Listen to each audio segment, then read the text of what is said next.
Gostaria de ler hoje o texto de Gênesis 12. Gênesis 12, 1 a 3. Mas antes disso eu queria agradecer, queria ter um tempo de agradecimento. Nós estamos no nosso primeiro encontro do ano. Eu gostaria de agradecer a Deus primeiramente. O William mencionou, no dia 10, nós completamos 2 anos de trabalho, 2 aninhos. Foi numa terça-feira, na garagem da casa do William, nós nos reunimos pela primeira vez para fazermos um estudo bíblico. Muitos aqui não estavam lá, né? Graças a Deus, sinal de que a gente cresceu. E a gente começou numa garagem, como o William disse, a gente foi revezando as garagens das casas, depois a gente pegou um lugar fornecido pela prefeitura, lá na Praça Céu, e pela graça de Deus nós estamos aqui. Então eu agradeço a Deus, agradeço a vocês. Se não fosse vocês se empenhando, se não fosse vocês comprando a ideia, se não fosse vocês contribuindo, nada disso aqui seria possível, nada disso teria acontecido. Se não fosse vocês chegando com os pensamentos de vocês, as ideias de vocês. O David me perguntou esses dias para trás. O David é um companheiro, um amigo, um irmão de longa data, ele conhece bem a minha história. E ele perguntou, e aí, Vinícius, você acha que, como que está a Save, a comunidade, está dentro do que você esperava? É mais ou menos o que você esperava? Eu falei, não, é diferente. Porque quando a gente pensa, no início, quando você idealiza uma coisa, ali é o seu pensamento só, você sem pensar muito em outras possibilidades. Mas aí vai chegando um irmão, chega outro, chega uma irmã, dá uma ideia, faz outra coisa. Hoje nós somos uma coisa muito diferente do que começou. Até o nome mudou, né? Que era Alternativa Reformada. Hoje nós somos Comunidade Save, servindo em amor e vivendo com esperança. E isso graças a vocês que participaram, que se empenharam e se empenham até hoje. Então tenho muita gratidão, desde você que está nos visitando hoje a primeira vez, até os que estavam na garagem aquele dia.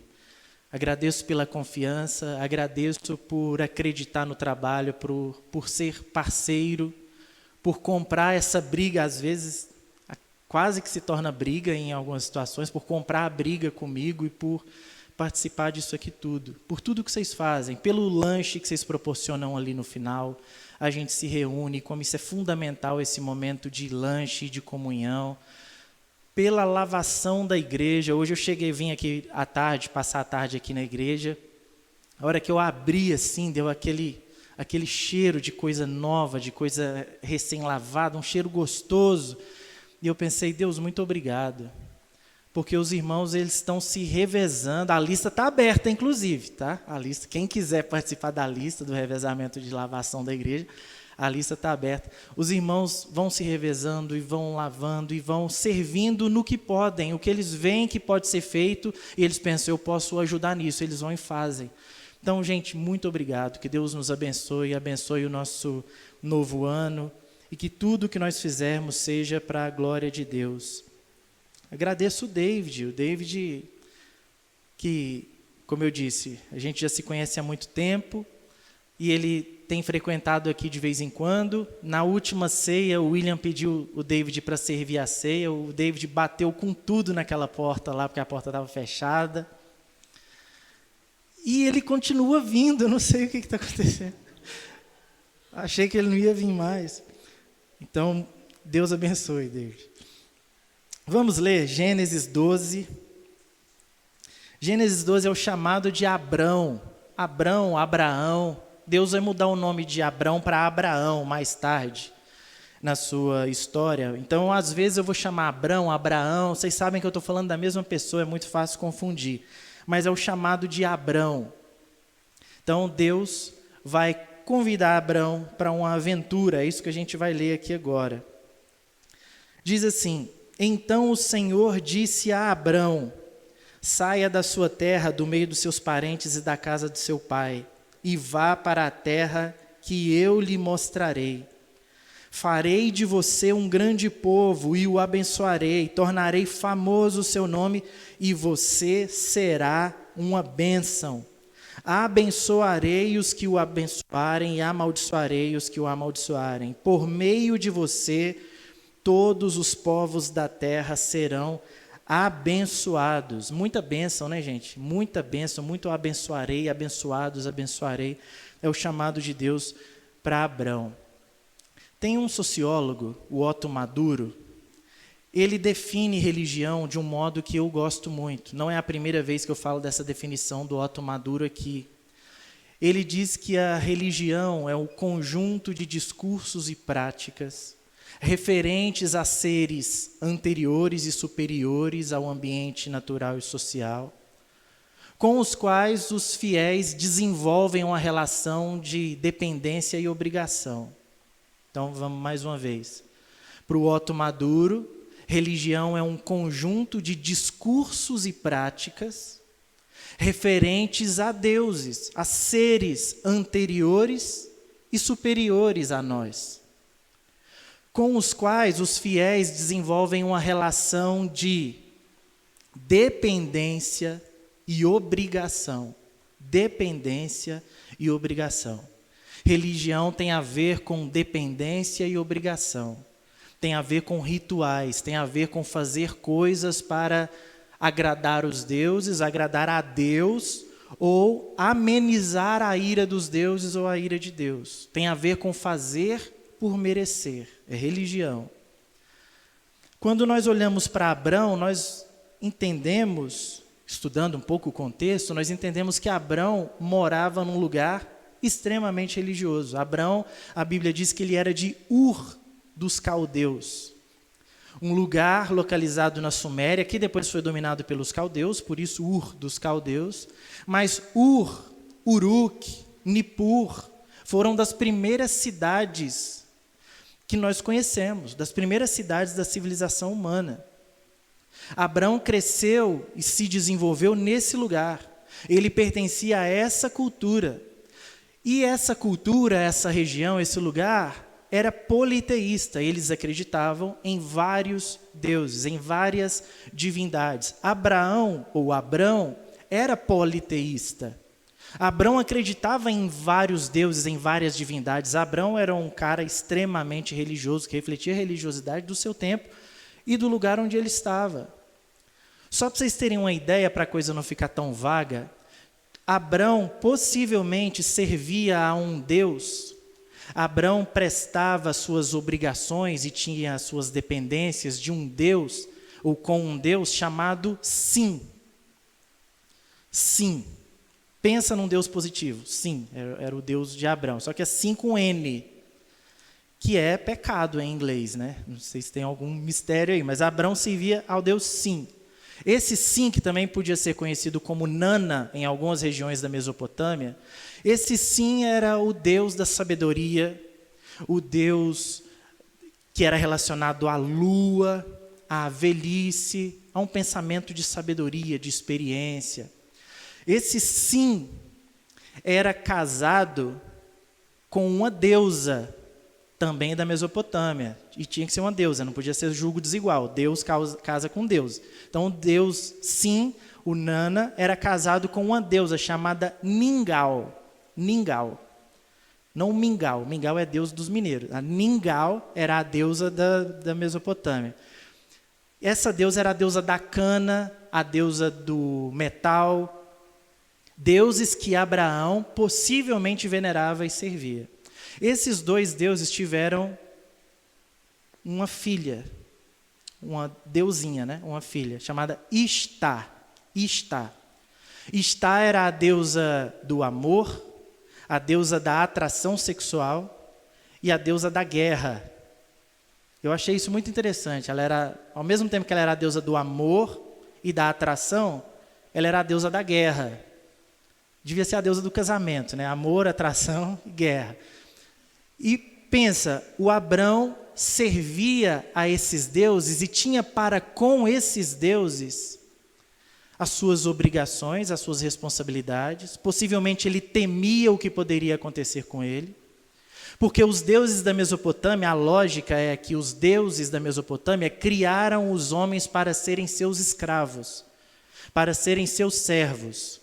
Não havia uma relação de amor entre Abrão e Sim e Nana. Não havia uma relação de amor e de carinho entre Abrão e Ningal. e está, não havia. Era uma relação pautada nas obrigações. Se Abrão fazia as coisas corretas, então ele tinha garantido a sabedoria, ele tinha garantido as ferramentas, os instrumentos, as tecnologias necessárias para o povo dele. Ele tinha garantido o amor, a proteção na guerra. Do contrário, se Abrão fizesse tudo errado, esses deuses se enfureceriam contra Abrão e ele não teria nada disso. E de repente entra na história o Deus da Bíblia, o Deus que haveria de se revelar em Jesus. E esse Deus vem a Abrão e chama Abrão para uma jornada, para uma aventura. Chega para Abrão e diz: Abrão, sai do meio da sua terra. Sai do meio desses deuses, dessa deidade, desses costumes que você tem, do lugar que para você é confortável, para você é tranquilo, mas saia daí. Eu tenho uma aventura para você, eu quero caminhar com você, eu quero fazer coisas no mundo, mas eu preciso de você, Abrão. Eu quero que você faça parte do que eu estou prestes a fazer. Você vem comigo? E Abrão ouve a voz de Deus. No meio de tantos deuses, de tanta pluralidade, Abrão ouve a voz de um Deus que se destacou diferente de todos os outros, que chama Abrão não para um conjunto de rituais, mas para uma jornada. E Abrão então obedece. E nisso nós já percebemos o Evangelho. O Evangelho que é trazido claramente por Jesus, ele já dá as suas caras no Antigo Testamento.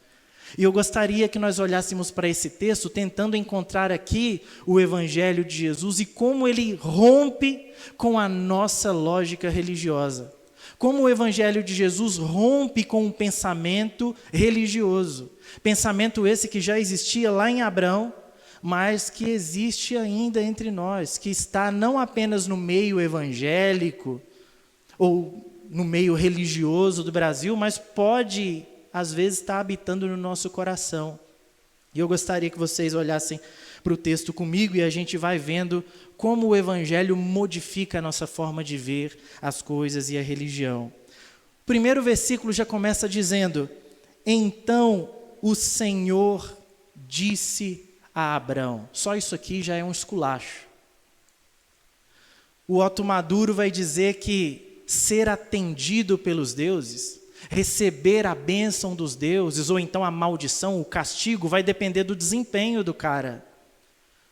Se o camarada vai até os deuses e faz a coisa do jeito certo, na liturgia certa, se ele usa as palavras corretas, se ele oferece o sacrifício certo, então ele é ouvido pela divindade. Mas se ele não faz nada disso, ou se ele faz errado, então ele recebe o castigo das divindades. Agora, o Deus da Bíblia, o nosso Deus, ele vem até Abrão sem pedir nada em troca. Ele vem até Abrão por graça. Aqui já entra a primeira questão. A graça, no Evangelho, a graça supera a justiça retributiva. A graça supera o pensamento meritocrático, de fazer por merecer. A graça de Deus supera isso. Deus não exigiu que Abrão oferecesse um sacrifício prévio. Nem foi Abrão que buscou a Deus. Abrão não construiu um altar a um Deus desconhecido e então Deus foi e se apresentou a Abrão. Não, Abrão estava no meio da idolatria, no meio do paganismo. E Deus se apresenta, vem a Abrão e chama a Abrão. Isso é graça de Deus. Deus trabalha na nossa vida sem depender das circunstâncias, do meio onde nós estamos, dos contextos onde estamos. Ele trabalha em nós por graça. E isso é importante porque, às vezes, pensamentos religiosos podem habitar a nossa mente, o nosso coração. Então, nós frequentamos a igreja, nós fazemos jejum, nós contribuímos com dízimos e ofertas, nós temos as nossas práticas religiosas e quando a gente vai perceber, no fundo, nós estamos fazendo isso para que Deus faça algo por nós. Nós estamos fazendo isso para tentar manipular a vontade de Deus. Então você pensa, esse ano eu quero que seja diferente, esse ano eu quero que algo de novo aconteça na minha vida, então eu preciso fazer tudo certo. Então eu não posso faltar nem um diazinho de culto por nada.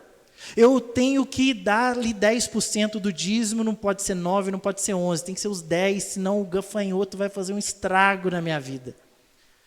Isso é pensamento religioso.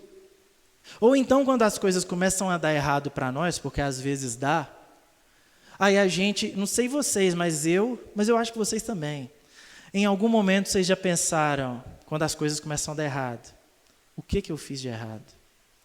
Eu fiz alguma coisa de errado, Deus está nervoso comigo, Deus está bravo comigo, porque já é a segunda vez essa semana que o meu pneu fura. Então, alguma coisa está errada, eu fiz alguma coisa de errado.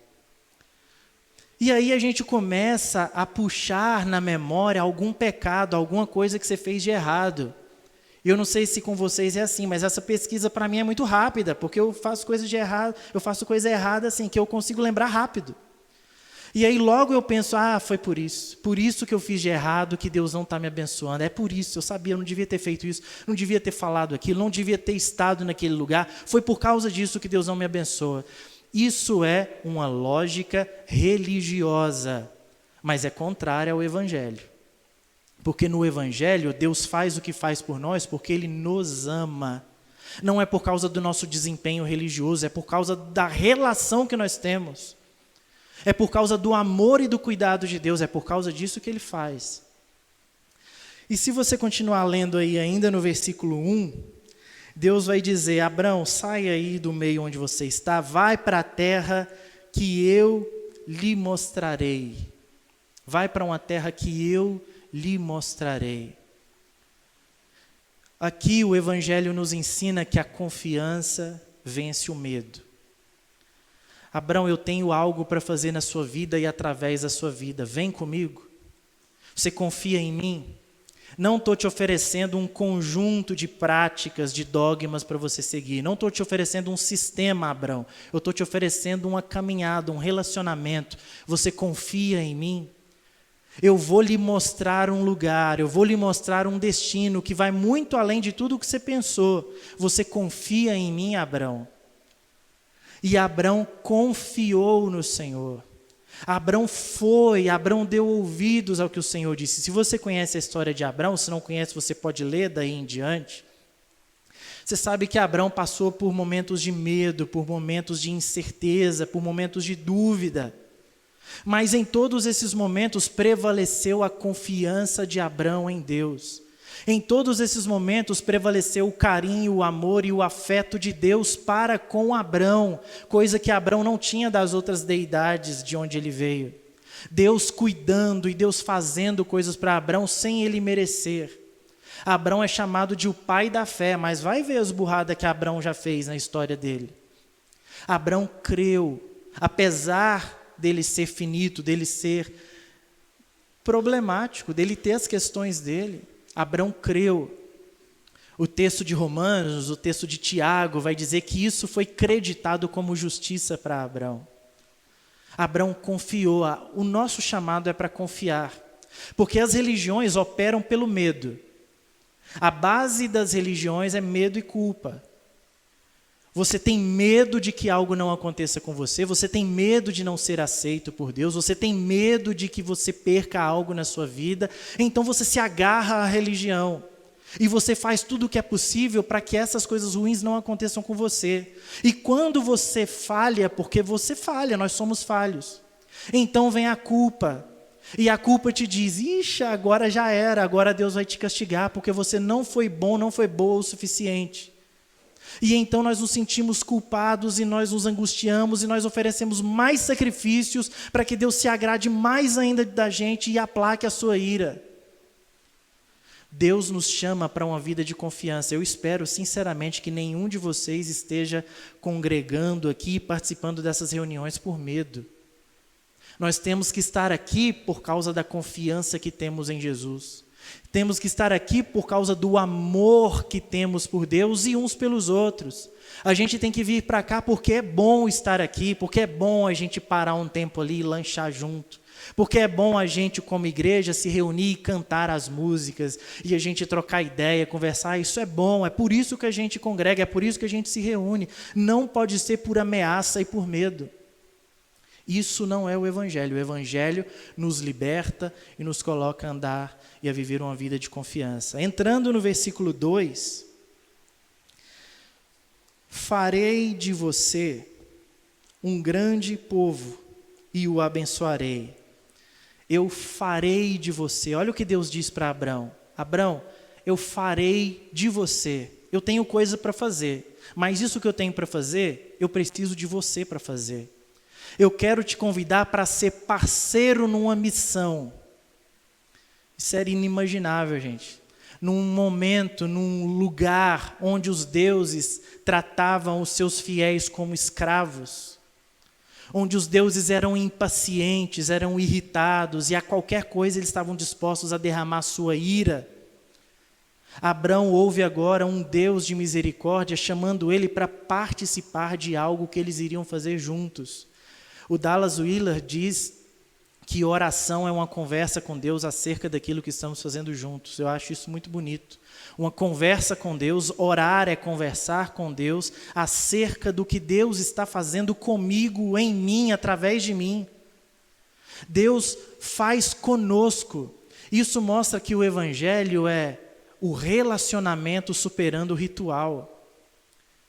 Deus não convida Abraão para fazer tantos sacrifícios por mês, para pagar com a sua colheita uma quantidade exata por mês ou por ano. Não é esse o chamado de Deus para Abraão. O chamado de Deus para Abraão é para um relacionamento que vai muito além do que qualquer ritual que nós possamos fazer.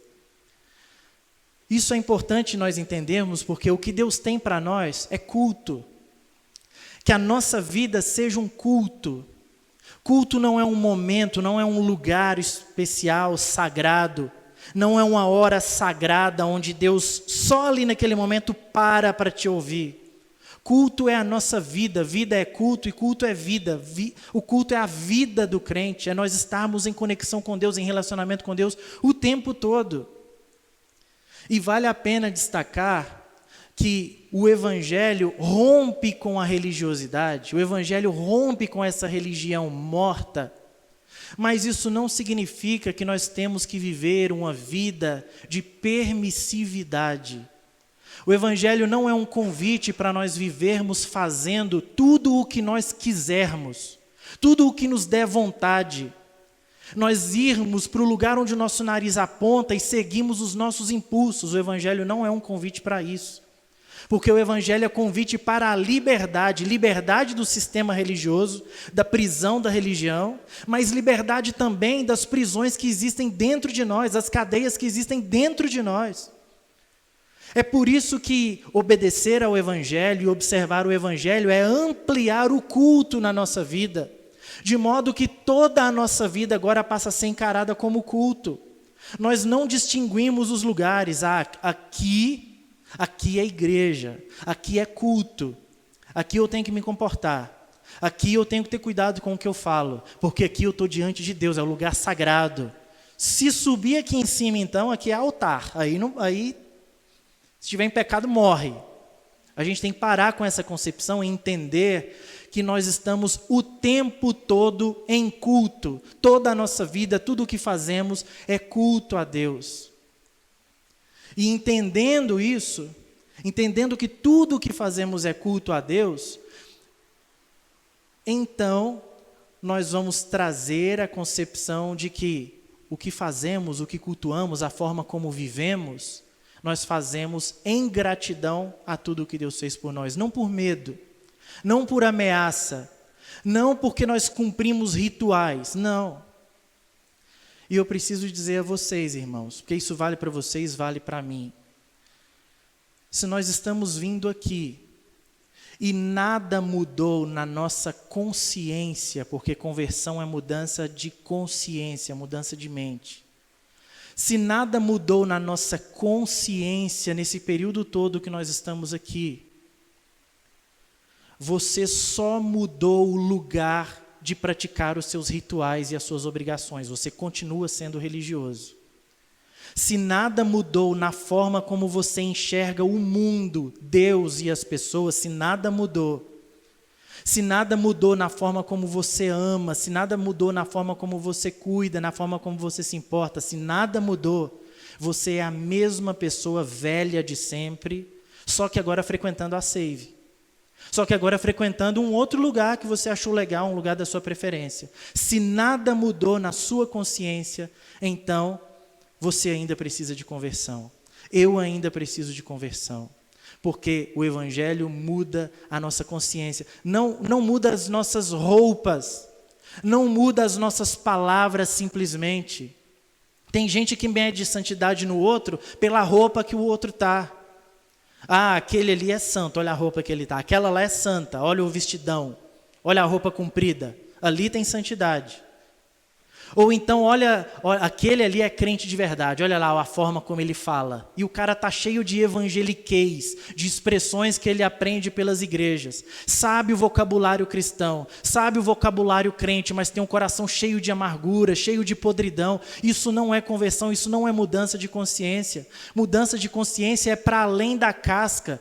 É algo que vem de dentro para fora, porque Deus nos chama não para praticar rituais, mas para um relacionamento que nos muda. Hoje eu estava ouvindo uma música que a Vanessa me mandou e o rapaz na música dizia: enquanto eu caminho para a cruz, pedaços de mim vão caindo e pedaços de Deus vão me completando. Eu pensei, é isso.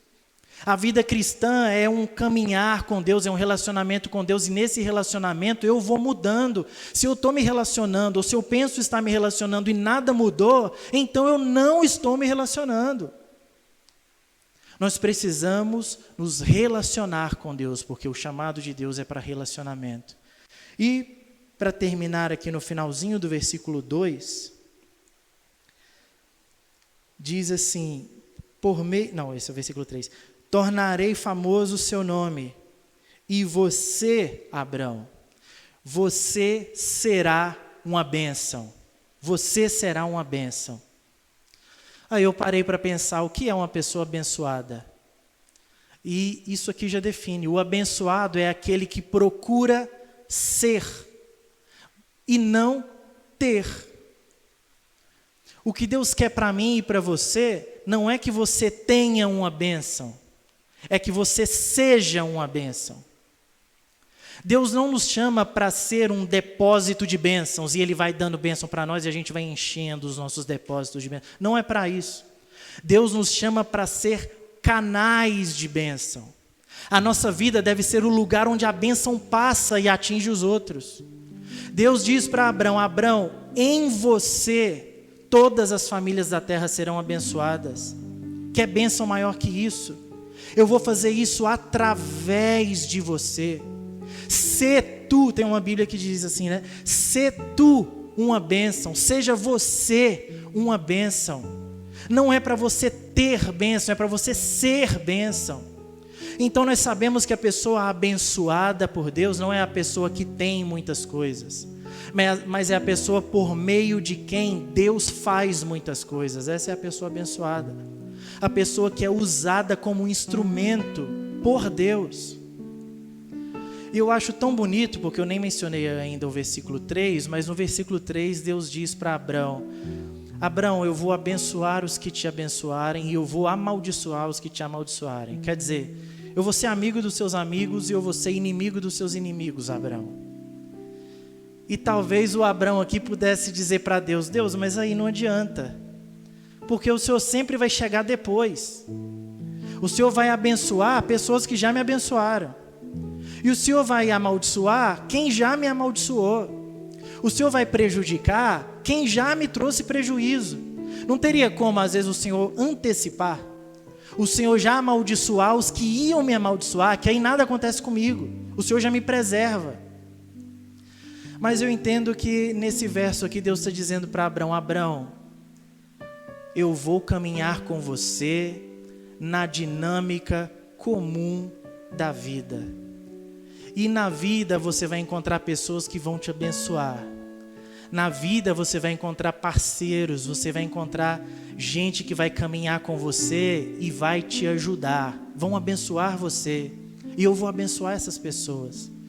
Mas a vida vai te trazer pessoas que não vão te compreender. A vida vai te trazer pessoas que vão te machucar, inclusive. que vão fazer coisas ruins para você, que vão te amaldiçoar. E eu não vou te preservar disso, Abraão, você vai passar por isso. Você não vai estar isento dos problemas da vida e das pessoas que vão te fazer mal, você vai passar por isso. Mas em tudo eu estarei com você, Abraão. Essa é a minha promessa, eu estarei do seu lado. E Deus nos chama para isso. Eu creio que esse ano será um ano de caminhada com Deus. Um ano onde nós vamos permanecer lutando contra a religião, lutando a favor do Evangelho de Jesus, o Evangelho que rompe essa lógica religiosa. E sobretudo, vai ser um caminhar com Deus, um caminhar onde Deus vai nos abençoar, um caminhar onde infelizmente nós vamos chorar, vamos nos entristecer, vamos sentir dor, mas em todas essas circunstâncias, Deus estará do nosso lado, estará com você, estará comigo. Eu gostaria que você fechasse os seus olhos para a gente orar. Deus, obrigado pela sua graça, Senhor. Obrigado porque o seu chamado, quando o Senhor nos chamou, quando nós ouvimos o seu nome, a sua palavra, quando nós soubemos de ti, nós não éramos merecedores do Senhor. O Senhor nos chamou, apesar de tudo que nós éramos e apesar de tudo que nós estávamos fazendo, o Senhor nos chamou porque o Senhor nos amou. E o Senhor nos chama para uma vida de relacionamento contigo, de confiança no Senhor. Ajuda-nos a confiar em ti. Ajuda-nos a caminhar com o Senhor esse ano. Ajuda-nos a depositar todas as nossas expectativas no Senhor, crendo que mesmo nos momentos difíceis, o Senhor está do nosso lado, caminhando conosco. Seja engrandecido no meio do seu povo, Senhor, nessa igreja, nessa comunidade, através das nossas vidas. Em nome de Jesus. Amém. Amém, queridos. Deus abençoe vocês. Deus abençoe o ano novo de todos nós. E que tudo que fizermos seja para a glória de Deus. Vamos lanchar e aproveitar esse momento que nós temos agora.